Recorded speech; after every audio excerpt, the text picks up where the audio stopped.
Hello and welcome. You're watching Super 6 here on India Today. I'm Akshita, Nandagopal. Over the next 1 hour, I'll be breaking down for you the big stories coming in from the southern states. Let's begin with a look at what to expect over the next 1 hour and what our top focus this evening is. It's on the Tamil Nadu government considering a legislation that would ban Hindi in the state of Tamil Nadu.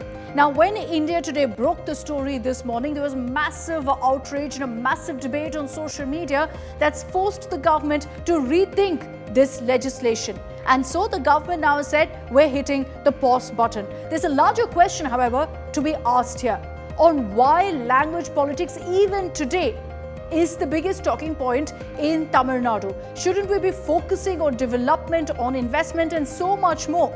And is this now reduced to nothing but political bickering to try and gain political brownie points? Is that evident in this proposed legislation? We're going to be talking about that on Super 6. That's our top focus.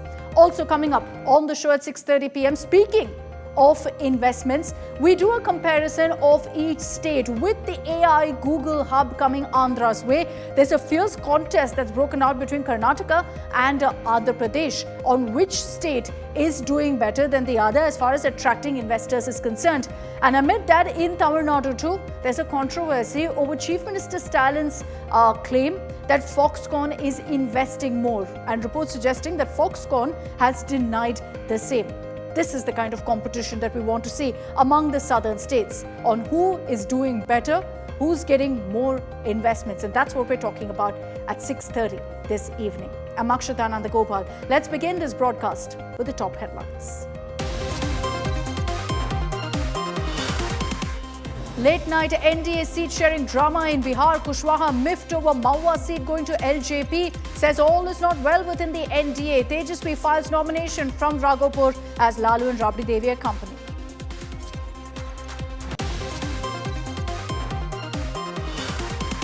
Male friend of Bengal rape survivor arrested. Friend identified as Wasif Ali was classmate of victim and accompanied her to a forest area. Statement of survivor recorded in court.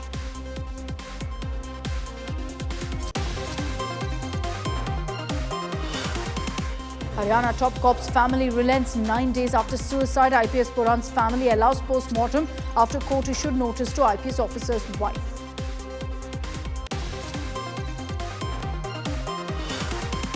Violent protests erupt outside Buxa jail in Assam after all 5 accused in Zubeengarh death case were brought to jail. Angry fans set police vehicle on fire. Cops fire tear shells to disperse the crowd.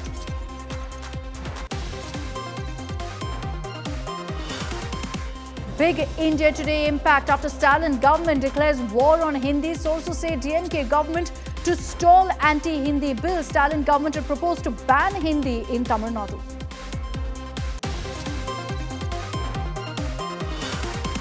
And Supreme Court allows green crackers in Delhi will be sold only by certified companies. Delhi to have a cracker of a Diwali this year, literally.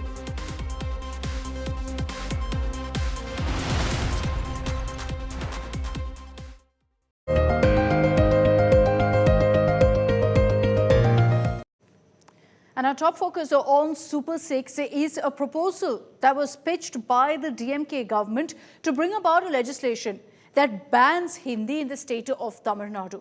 And that means no Hindi signboards, no Hindi films or songs even. This obviously triggered an outburst of reactions, with many slamming the Stalin government for even suggesting this kind of an idea. Now, there was talk that Chief Minister Stalin was looking at bringing this bill within this session. However, after the outrage, sources tell us that now the idea has been paused. There is going to be no bill that's brought about. But there's a larger question to be asked here on whether all of the language politics that we've seen in Tamil Nadu is going too far. It's one thing to oppose imposition, quite another to oppose a whole language. The language war has resurfaced in Tamil Nadu. Sources say the MK Stalin government has drafted a bill in the assembly which is aimed at banning the imposition of Hindi in the state.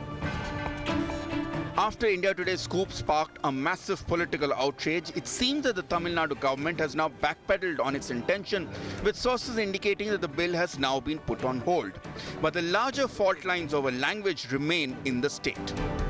Sources say the MK Stalin government is set to table a bill in the assembly which is aimed at banning the imposition of Hindi in the state. Sources say an emergency meeting with legal experts was held on Tuesday night to discuss the proposed legislation. They add that the bill seeks to prohibit Hindi hoardings, movies and songs across Tamil Nadu. However, officials emphasize that it will comply with the constitution. We go by the constitution. We are not BJP. We will not do anything against the constitution like what BJP is doing. We will go by the constitution. We cannot stop any Indian from talking in their mother tongue. We respect mother tongue. That is why we wanted Tamil to be protected, preserved. That's all. Now, the BJP has called the move stupid and absurd, arguing that language should not be used as a political tool. The party said that the legislation is a bid to divert attention from the controversial Foxconn investment issue. A day after Tamil Nadu Chief Minister Stalin claimed investment by Foxconn in state and reports of Foxconn denying them, DMK ministers issued a clarification. However, the opposition BJP and the PMK have attacked the DMK. Whenever the DMK has a lot of setbacks, when they are facing a major setback, they have the habit of using language as a tool to divert the attention. It is the same DMK which in several areas like the Harbour constituency in central Chennai use Hindi posters and pamphlets during elections to woo the voters from North India. So I think it's very absurd, it's very stupid. All languages should be respected.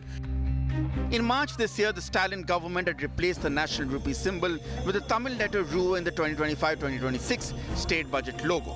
The replacement had sparked criticism from BJP leaders and Union Finance Minister Nirmala Sitharaman, though the DMK defended it as an effort to promote the Tamil language rather than reject the national symbol. With Pramod Madhav in Chennai, Bureau Report, India Today. Okay, so you've taken a look at all the reactions that have come in on this story. Let's open this up. Joining us on Super 6 this evening is Dr. Sumansi Raman, political analyst.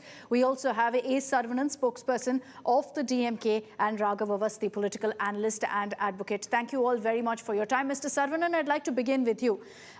Our sources have confirmed that now there's been a backtracking on the bill, that it will not be brought. There's a pause on the planning of bringing this legislation in this session. But why was this even considered a necessity in the first place, Mr. Saravanan, to have an anti-Hindi bill, a ban on Hindi? No. See, there can never be anti-Hindi. When there is Hindi imposition, there can be Hindi opposition too, in the sense that we are opposing Hindi imposition. We have been very, very clear on this stand, long, and there is no. And on that aspect, there is. If the government wants to bring a bill, I think definitely it will be No, by but the Mr. people Saravanan, of it's two different Tamil things. Nadu. And we've had multiple debates on language. Yeah. You know, when we speak of Hindi, constantly the DMK said we're not against the language, we're against imposition. What this bill does is when you say ban Hindi films, ban songs, ban the language in Tamil Nadu, that's no longer about imposition, that's about choice. See, we are here in the realm of speculation right now. We don't know what the bill is. There is just speculation that there is a bill that this will do that, this won't do that. So we don't know. We don't know anything about it. Just we are saying that they will ban Hindi songs. It has never happened in the state of Tamil Nadu. Even at the height, even after the heights of Hindi, anti-Hindi agitation and the anti-Hindi imposition agitation, and we had the Prachar Sabha, all famous the Bollywood stars are very, very popular here. They have a huge fan base here. But DMK has always maintained that we will be against Hindi imposition. Whenever this bill comes and whatever form it takes, definitely it will follow the constitutional ethos. There is, we can have no doubt about that. And in a federal setup, we know how to respect everybody's sentiments, but we cannot be pushed back. Man, mori, manam. It's very, very important. And if there is a challenge to that, people of Tamil Nadu and DMK will not keep quiet. and silently watch what's unfolding. And BJP is guilty of pushing Hindi. BJP is guilty of being a Hindi majoritarian party, not bothered about any other language. I can cite n number of examples. We have had n number of debates. How much of money is being spent on Hindi, Sanskrit, and other languages? The same. Not even a fraction of the money is being spent Okay. on Tamil, not even Tamil, the classical languages. If you look at the amount that is spent on the classical languages on the whole, and the money that is spent on Hindi, promotion of Hindi, Sanskrit, it's not even 1/10 or maybe Okay, 1/50th of what that is spent on the other Let me languages. open this up to our other panelists as well. I'll bring in Mr. Raghav Avasthi to respond to what Mr. Saravanan has said, where the DMK maintains, Mr. Avasthi, that the ultimate goal is to take on Hindi imposition.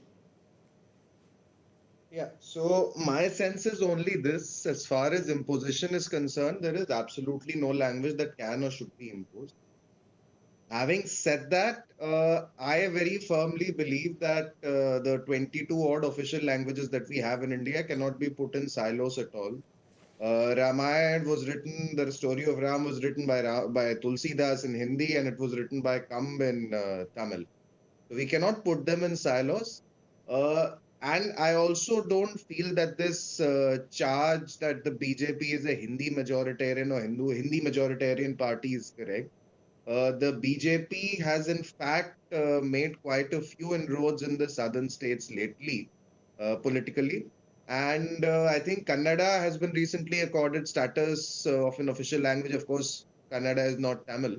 But to make these points now and to, just have this trial balloon floating up in the air in the run up to the elections, it reeks of a lack of bona fides, because what happens is that whenever elections come close, then these issues are raked up just so one can accuse the BJP government of Hindi imposition. And as a BJP supporter and as somebody who's been associated officially with two campaigns, I consider this to be a badge of honor that in the run up to the election, Mr. Saravanan is now attacking the BJP. So I think which means that the BJP is getting better and better in Tamil Nadu. And I mean, it was something similar was being said about the BJP in Kerala, that the BJP can never win anything in Kerala, but we've done well recently. And then I Okay. think what is going to happen now is that the BJP will keep getting better and doing better and better. Okay, Dr. Sumansi Raman, your view of what's playing out right now, the fact that in the run-up to an election, we're back to square one of language politics. No, this is a drama, Akshita. I mean, it's so obvious to everybody. The government is on the back foot after this Karur stampede, and the matter has been referred to the CBI, much to the discomfiture of the state government. So they need something to divert, and where else but the old faithful is there. So anti-Hindi, we can start that. They know very well. I mean, if they attempt, if what your team reported about banning Hindi songs and movies and all that, that will not stand in a court of law. They know it better than us.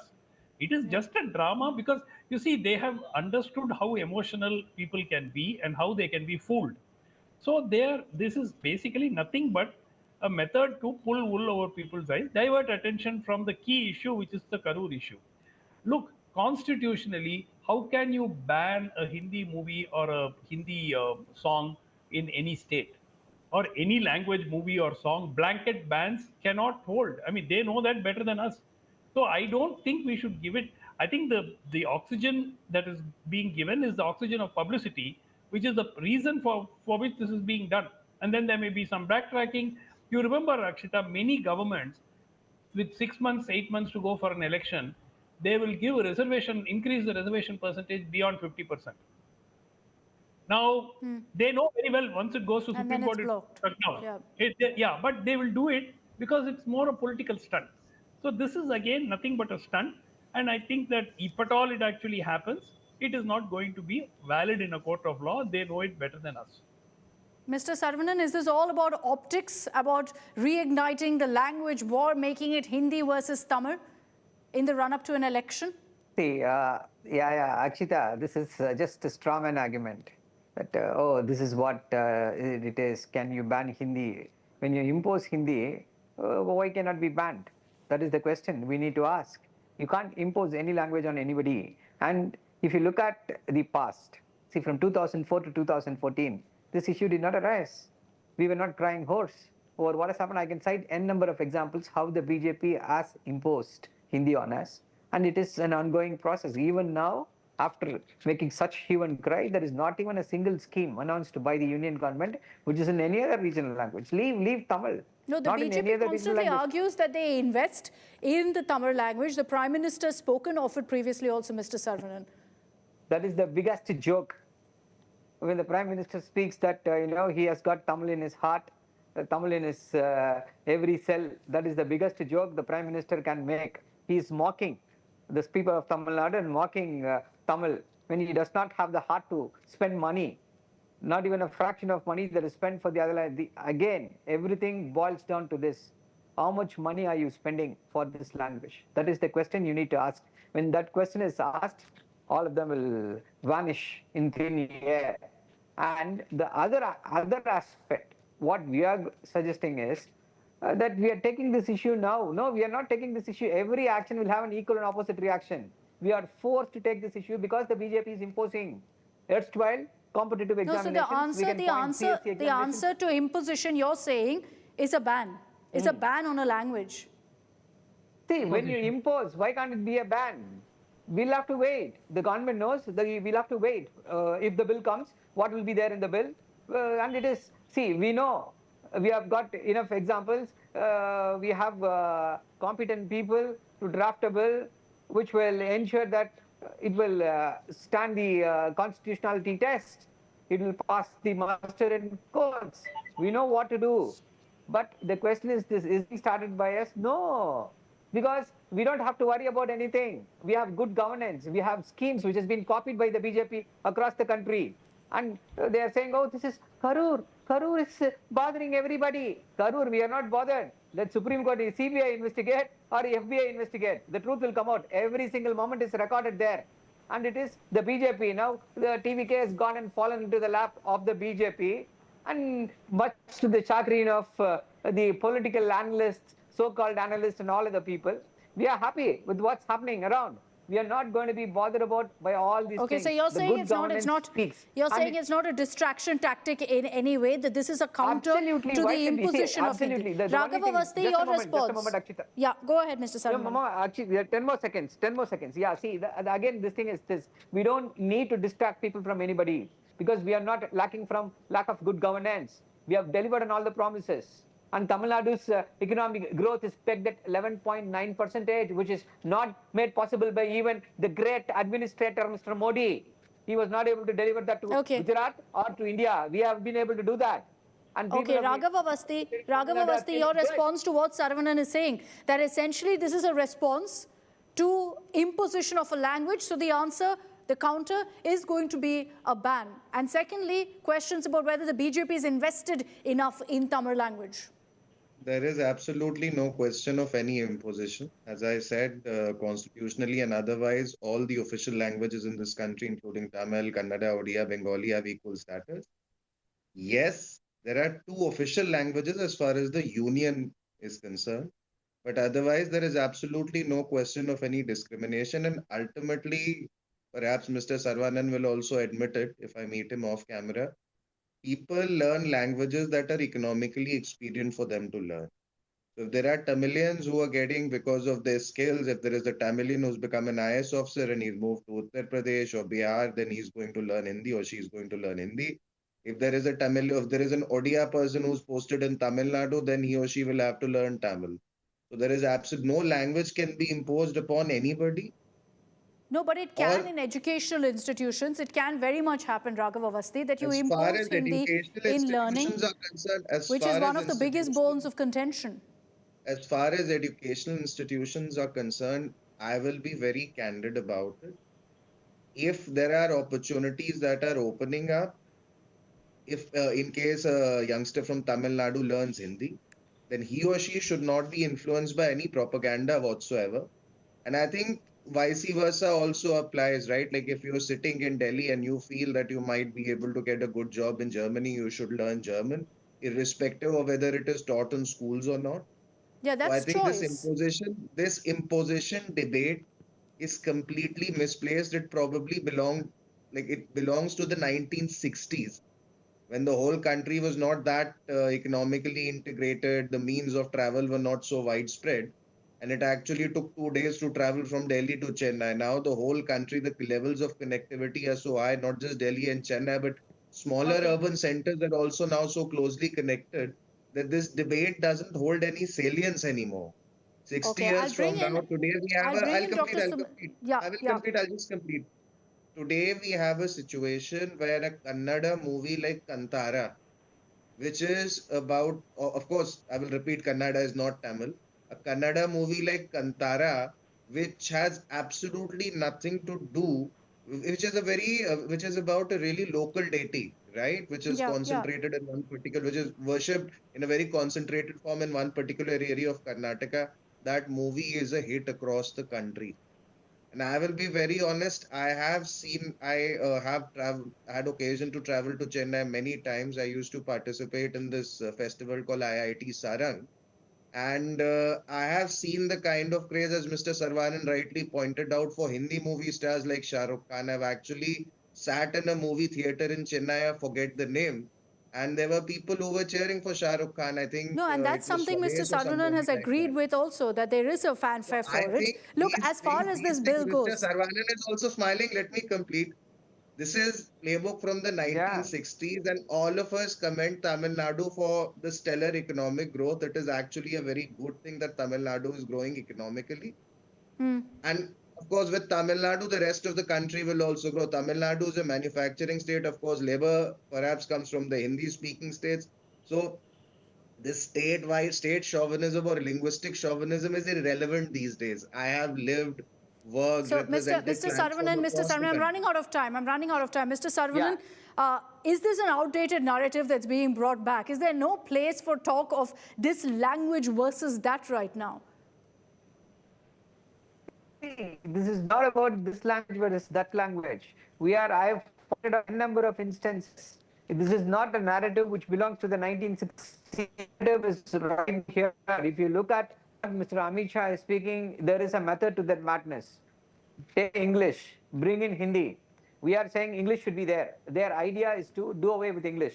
Bring in Hindi, make everybody a second-class citizen. The non-native speakers of Hindi will become second-class citizens automatically. That is what Mr. Amit Shah is proposing. That is what the idea of BJP is. And again, I'm telling you, he is saying there is no discrimination, there is no imposition. We have fought a number of battles. See, in the examinations, competitive examinations, CSC examinations, erstwhile, there used to be other regional languages also. But now they have made, in certain examinations, English and Hindi alone. Because if you know Hindi alone, you'll be able to write that examination. No, but that's English where you alone, talk about choice. You talk about having other languages as choices. that's what If I'm you saying. ban a language, then you're against choice. No, that's what I'm saying. That's what I'm saying. So you've banned Tamil. If you know only Tamil, you cannot join the union government services. The competitive examinations, we raised hue and cry. Then they changed it. We found out several things, we raised hue and cry, so we were able to modify that. But there are a number of posts which goes like this. This is imposition. And I'm pointing out 1,600 crores is spent on Sanskrit. I'm asking Mr. Raghav, how much money is spent on Tamil? Leave Tamil. The other classical languages, the other regional languages, how much money is spent? This is imposition. If you're not able to Akshaya, understand that, Can I sorry, we respond to can't help this? you. Can I respond Akshaya, to can this, I please? answer that? Okay, Dr. Can I Dr. answer Suman that? Siram. Yeah, go ahead. This whole gyan about how much is spent on Sanskrit and how much is spent on regional languages. The center runs a lot of Sanskrit universities which are funded exclusively by the center. Therefore, the center spends more. If you don't believe me, take the 10 years of the UPA era when the DMK was part of the center and find out how much money was spent on Sanskrit versus how much money was spent on Tamil. Then it is the same proportion. There is no difference. So this whole thing is basically to deceive the people. I have even put out this No, but data multiple times because this is a usual argument. Because Yeah, and center, I'm running out of and time. So just a quick follow-up question, Dr. Suman Raman, on whether this is a 1960s narrative or is it a narrative that works today? No, it won't work because I think In people an have election moved on. season. This is an era of social media, and you can't do this kind of pulling the wool over people's eyes. Cannot be done. Okay. Already people are asking questions. If you feel so strongly about Hindi, why are you teaching it in the schools that you run? That is what is being asked to the DMK members. And so many of them run CBSE schools which teach Hindi. You don't want Hindi. You want to ban the Hindi, the language, and you're teaching Okay. it in your school which your families are running. What is this hypocrisy? Okay, quickly. I have exactly 10 seconds, Raghav Avasthi. 10 seconds. As far as I said, Mr. Saravanan, I'll give you the last word. Tamil Nadu will learn Hindi and people in the Hindi-speaking states will learn Tamil when there is an economic imperative for it. And this linguistic chauvinism, as I pointed out earlier, belongs in the 1960s and it should be consigned to the 1960s. Okay, Mr. Saravanan, your closing comment. Many more achievements that he should be talking about as far as his government See, is we have concerned. enough Mr. achievements. Saravanan, go ahead. We can trump Modi anytime, trump talk BJP, about trump that, RSS anytime because of the economic achievements. I am telling you again, it's a stupid argument, again and again coming forward, that it is the family-run schools are teaching Hindi. They are not teaching Hindi. The CBSE. You'll have to ask the CBSE to take away the third language. Okay. What kind of a stupid argument is that the DMK leaders are teaching Hindi? Okay, I'm going to leave it at that time out because this is clearly getting heated and I've run out of time on this particular segment. We leave it to you, the viewer, to decide on whether language is still an issue on which you can have an entire election that's fought, and what you make of the Tamil Nadu government's move saying if there's imposition of Hindi, our counter is going to be a ban. Thank you very much, gentlemen, for joining me on this broadcast. So we're hearing that this bill banning Hindi is going to come up in this very session of the Tamil Nadu Assembly. But let's focus on what happened today, when we saw a political war of words over the Karur stampede in the Tamil Nadu Assembly. You had Chief Minister M.K. Stalin in a detailed statement defending the actions of his government in the aftermath of the Karur stampede. He issued a statement in the Assembly. But the AIADMK was quick to hit back at the Chief Minister. Now, Chief Minister Stalin, while speaking about the stampede incident, said that it's shaken the conscience of the state. He also expressed his condolences over the 41 lives that were lost, but highlighted that his government acted swiftly after finding out about the stampede, and also said very clearly that people's lives mattered the most. There was, in fact, quite a bit of drama witnessed because EPS at the same time stood up in the assembly saying he wanted to speak first. And so the AIADMK staged a walkout from the assembly over Stalin's speech on Karur. Edapadi Palaniswamy said that Stalin only presented the chief minister's version of what happened and that the government had taken no action and there was no attempt to hear what the opposition had to say. Here are some of those highlights of what happened at the assembly.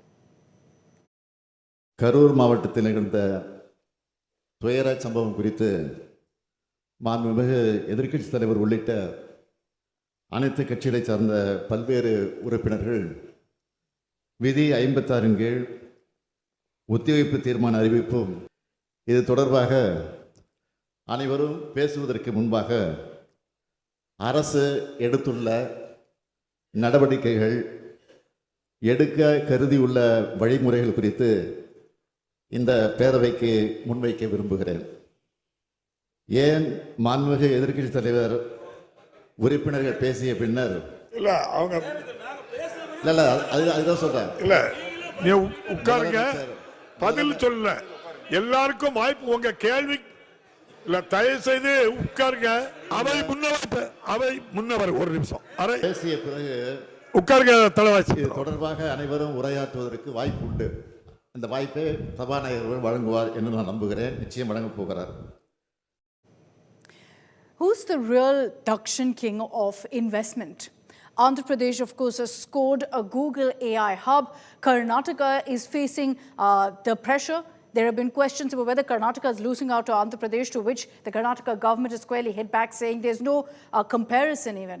Meanwhile, Tamil Nadu's Foxconn promises seem to be falling flat, with questions about whether they are getting a fresh investment from Foxconn or not. Amid all of this, there's a battle for southern supremacy between the states as to who gets the most investment and who gets what.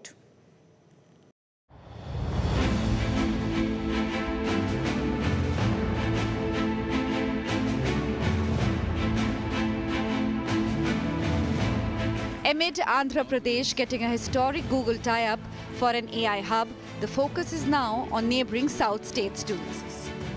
The investment announcement has sparked another front in the Karnataka versus Andhra fight, as Minister Nara Lokesh took another swipe at Bengaluru and Vizag, winning the big-ticket investment. The comment did not go down well with the Karnataka government, with DK Shivakumar hitting back. I don't want to react to Nara Lokesh or anyone.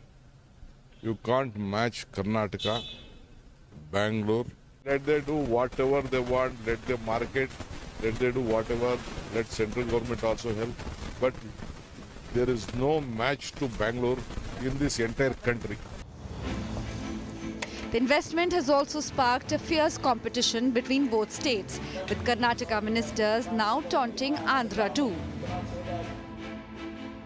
Today, what they will not tell you, sir, is that the push that they are giving to get investments. See, today Google AI is gone to Vizag is the headline. What they will not tell you is that they are giving 22,000 crores incentives. What they will not tell you is the land is being given at 25% discount. Water tariff is at 25% discount. Not surprisingly, considering Minister Nara Lokesh too has repeatedly set his eyes on beating Bengaluru as the IT hub of the south. Mr. Naidu made it very clear. HAL is going to be in Karnataka, no second thoughts about it. We have not asked them to relocate. But if the local government is unable to give, any government is unable to take care of their investors, and when there is a state willing to, give a handout and say, come, let's build the ecosystem together, what is wrong? We are the traffic-free side of Bangalore airport. So that's where Kia ecosystem exists. Kia also we fought with various other states and got it to Andhra Pradesh. I believe it's important that states learn to compete rather than crib about it. Meanwhile, what about Tamil Nadu? Well, in the investment fight, there is a political row in the state over a proposed Foxconn investment. The question, is it a con investment or real? After Tamil Nadu Chief Minister Stalin claimed Foxconn invested rupees 15,000 crore in the state, Foxconn reportedly denied this fresh investment, prompting a big attack from the opposition. Foxconn has refused the claim by the Tamil Nadu government. It's such a shame. M.K. Stalin and his minister should hang their head in shame for lying to the people of Tamil Nadu. The clarification given by Foxconn yesterday clearly exposes the fact that there is a lot of discrepancy in terms of the fresh investments which are coming into Tamil Nadu. But the DMK was quick to hit back at the opposition. They don't want to accept anything good to Tamil Nadu. That is BJP. Along with them is their stooge, PMK, Anbumani. They say they don't want any good thing to happen to Tamil Nadu. Foxconn has already is holding discussion with the government, state government, which means they are going to invest. So, which of the southern states is thriving? Which is attracting the most investments? The fight for the title is on. Bureau Report, India Today. So who gets the crown, the title of investment king in the south? I'm joined by Pramod Madhav, who's joining us from Chennai, Apurva Jayachandran from Vijayawada, and Sagai Raj from Bengaluru. Sagai, I'm going to begin with you, otherwise you'll accuse me of being biased towards Chennai. What's happening in Bengaluru? Is Karnataka wary of what's happening in Andhra Pradesh? Is Andhra Pradesh stealing all of the investment that was meant for Bengaluru?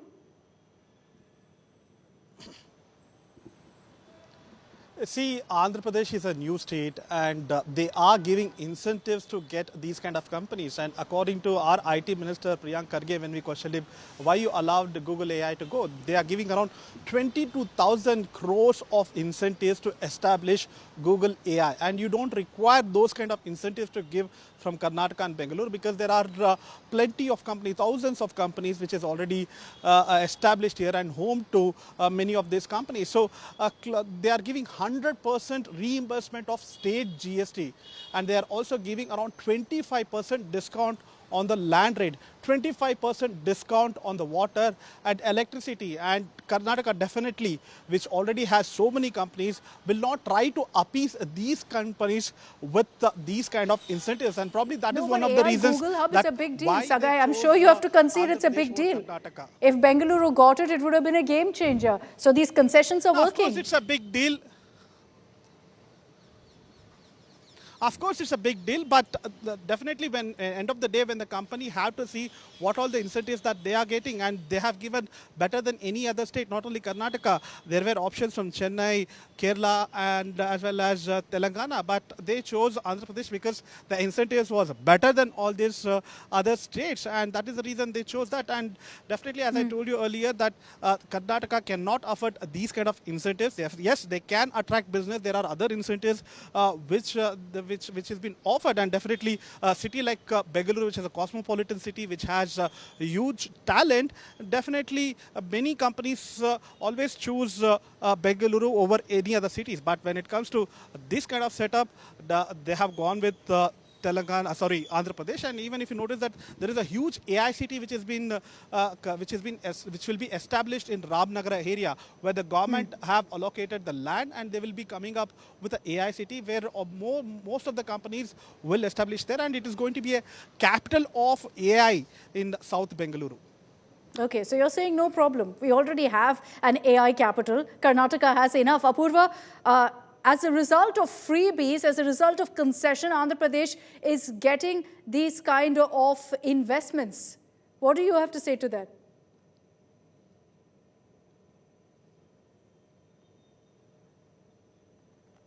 I don't think Apurva can hear me. Apurva? Okay, we'll take in a response from Apurva on Andhra Pradesh in just a bit. But let's focus on Chennai too. Pramod, where's Chennai really in this contest? It's always Bengaluru versus Andhra. Bengaluru versus Vizag. Bengaluru versus, Vijayawada. Where's Chennai in the entire race? Because there's a lot of talk that even the promised Foxconn investment isn't coming. Well, Akshita, there seems to be a lot of confusion when it comes to Foxconn. I'll set it aside. But the other thing is that Chennai is already a major hub when it comes to Tamil Nadu. Entirely is a major hub when it comes to industrialization. It is also considered as a Dublin of the South, and we also have Tirupur. We have a lot of manufacturing units already over here. Yes, Saga is talking about AI manufacturing and such, but here we are also planning the same way. Moving towards the future. We also had a recent conference to talk about AI. Making Chennai one of the prominent areas for that. We have the EV industry, we have the vehicle, manufacturing industries, also the cell phone smart parts, and where this particular one that you particularly asked about, that was the Foxconn.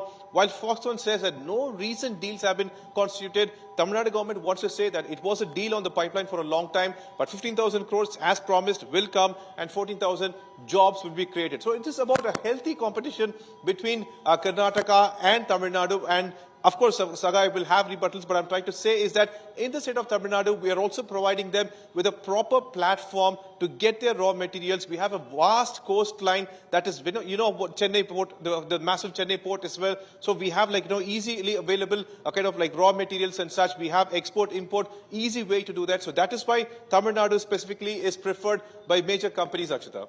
Who's the bigger nemesis for Tamil Nadu, Pramod? Is it Karnataka? Is it Andhra Pradesh that's on the rise? Is it Telangana? Well, Akshita, one thing I'll very clearly tell you, because any kind of company that wants to come to Tamil Nadu, be it VinFast, be it any other firm, they come here, they get impressed mostly by our food and by our hospitality, which you very well know. I'm trying to get you sidelined here, and also in my side as well. And also along with that, the important aspect is that we are not considering Bengaluru or Andhra as a competition. That's not how, a nemesis, that is not how business works. Competition, yes, healthy competition, of course, but no nemesis, because one way or the other, it is going to be the future of AI, communications and such. So definitely, we will be needing Karnataka, we will be needing Andhra, and bringing them all together and benefiting from that seems to be the goal for Tamil Nadu. And of course, I'm speaking like a proper businessman, Akshita. Sagai is smiling away, but Sagai, on one hand, Pramod talks of food, Pramod talks of the people. Bengaluru is facing a bit of an image problem right now with all of the potholes and questions being asked about the infrastructure.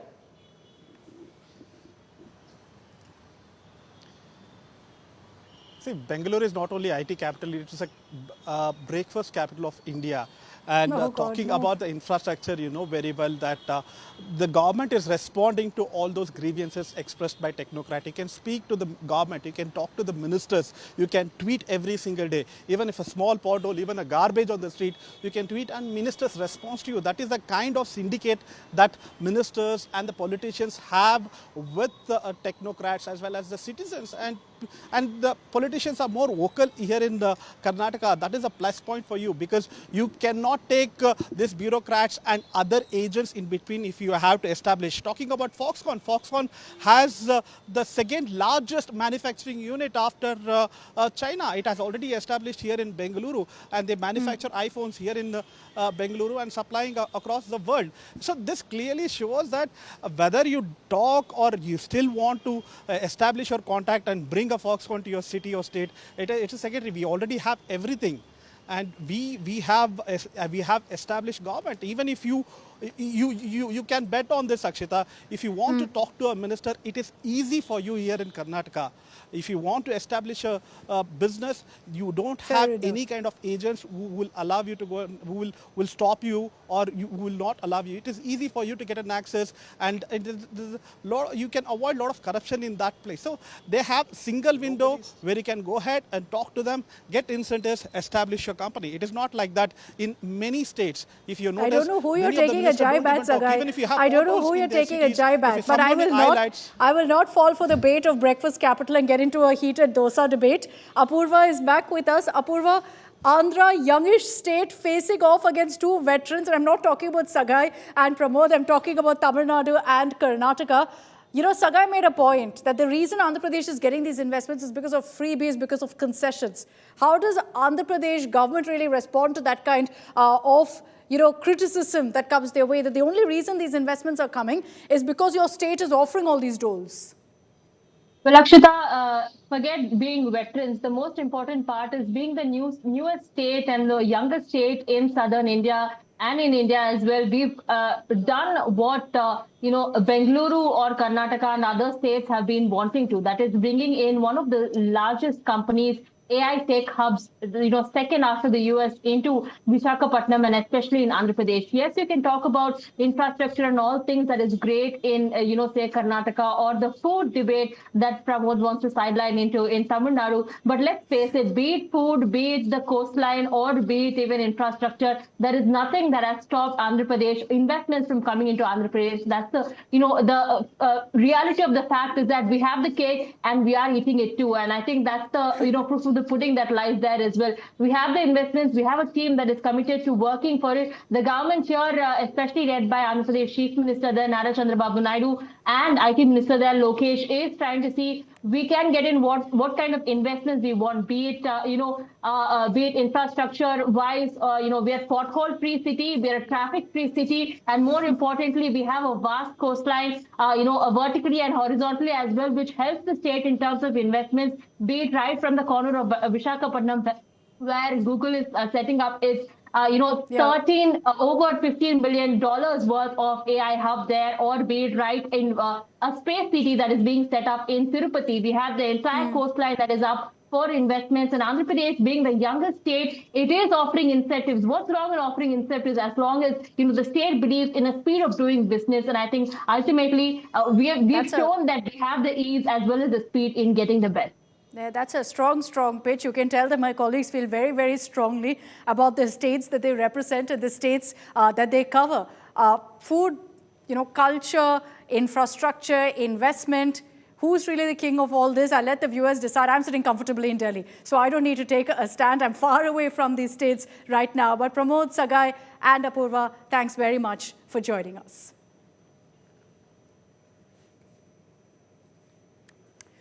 All right, let's move on to other stories. Let's talk about what's happening in Kerala, where we've been seeing this entire controversy over hijab reignited from Karnataka now in Kerala. After in a school, a student wasn't allowed inside because she was wearing a hijab. Now, the Ernakulam Congress MP, Haibi Eden, has intervened on the issue and held a meeting with the parents of the student, claiming the issue has been resolved. But then you had the Kerala Education Minister who slammed the school over the issue, who slammed the school for going ahead and saying that you must follow the uniform, must follow the dress code. The Congress MP, Eden, had said that the parents of the girl had said that she will not wear the hijab anymore. She will follow the dress code imposed by the school. But at the same time, you're continuing to see this entire controversy playing out because the Kerala Education Minister has now said that schools must permit students with hijab to attend school in that particular way, wearing a hijab and study. 2018 Kerala high court ബഹുമാനപ്പെട്ട Kerala high court വിധി പ്രകാരം ഉള്ള നിലവിൽ അതങ്ങനെ തന്നെയാണ്. എന്ത് uniformity keep ചെയ്യണമെന്നുള്ളത് അത് administrative level, management level തന്നെയാണ് സ്വീകരിക്കണം. അത് നിലനിൽക്കുന്നുണ്ട്. Right to education we won't deny. ഞങ്ങൾ ഒരിക്കലും കുട്ടിയെ പുറത്താക്കിയിട്ടില്ല. Still now she is our student. നിലവിൽ ഒത്തിരിയേറെ മുസ്ലിം സ്റ്റുഡൻസ് നമുക്കിവിടെ പഠിക്കുന്നുണ്ട്. അവരെല്ലാം സെയിം റൂൾസ് ആൻഡ് റെഗുലേഷൻസ് ആണ് ഫോളോ ചെയ്യുന്നത്. വിദ്യാർത്ഥിനിയെ ശിരോവസ്ത്രം ധരിച്ചതിൻ്റെ പേരിൽ ക്ലാസ്സിൽ നിന്ന് പുറത്താക്കിയത് ഗുരുതരമായ കൃത്യവിലോപവും വിദ്യാഭ്യാസ അവകാശ നിയമത്തിൻ്റെ ലംഘനവുമാണ്. സംഭവത്തിൻ്റെ അടിസ്ഥാനത്തിൽ വിദ്യാർത്ഥിനിക്ക് മതവിശ്വാസത്തിൻ്റെ ഭാഗമായ ശിരോവസ്ത്രം ധരിച്ച് സ്കൂളിൽ തുടർ പഠനം നടത്താൻ സ്കൂൾ അനുമതി നൽകണം. റിപ്പോർട്ടിൽ പറയുന്ന കാര്യമാണ്. കുട്ടിയുടെ പിതാവ് അനസ് തന്നെ മുന്നോട്ട് വന്നിട്ടുള്ളത് ഈ സ്കൂളിന്റെ നിയമാവലികൾ പാലിച്ചുകൊണ്ട് ഈ സ്കൂളിൽ തന്റെ മകളുടെ വിദ്യാഭ്യാസം കണ്ടിന്യൂ ചെയ്യാൻ ആഗ്രഹിക്കുന്നു എന്നുള്ളതാണ്. അത് തന്നെ നമ്മുടെ സമൂഹത്തിൽ നൽകാവുന്ന ഏറ്റവും വലിയ മതേതരത്വത്തിന്റെ ഒരു വലിയ സന്ദേശമാണ്.